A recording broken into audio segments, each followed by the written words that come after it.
முருகன் உங்களுக்கு துணையாக இருந்தா இந்த அறிகுறிகள் கண்டிப்பா வந்திருக்கும். முருகர் உங்களுக்கு துணையாக இருக்கிறார் என்றால் முதலில் அவரின் ஞாபகம் வந்து கொண்டே இருக்கும். எதற்கெடுத்தாலும் முருகா முருகா என்றும் ஓம் சரவணபவ என்றும் கூறுவீர்கள். அவர் மீது அன்பு அதிகரித்துக் கொண்டே போகும்.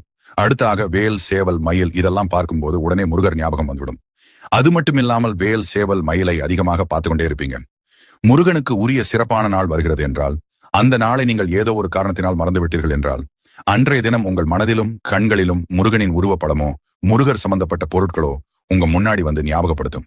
இது மாதிரி உங்களுக்கு நடந்திருக்கப்ப போய் காலண்டர் பாத்தீங்கன்னா அன்னைக்கு முருகருக்கு உகந்த நாளாக தான் இருக்கும். விசாக நட்சத்திரம், கிருத்திகை, செவ்வாய்க்கிழமை, சஷ்டி இது மாதிரி ஏதோ ஒரு நாளாக இருக்கும். நீங்க ஒரு கஷ்டத்துல இருக்கும்போது உங்களுக்கு உதவி செய்ய ஒருத்தவங்க வருவாங்க. அவங்க பேர் கண்டிப்பா முருகன் பேர்கள் உள்ள ஒருத்தவங்களாகத்தான் இருப்பாங்க. அடுத்து மனசுக்குள்ள ஏதாவது ஒண்ணு போட்டு குழப்பிட்டு இப்ப நம்ம எடுத்திருக்கக்கூடிய இந்த முடிவு சரியா தப்பான்னு குழம்பி தவிக்கும்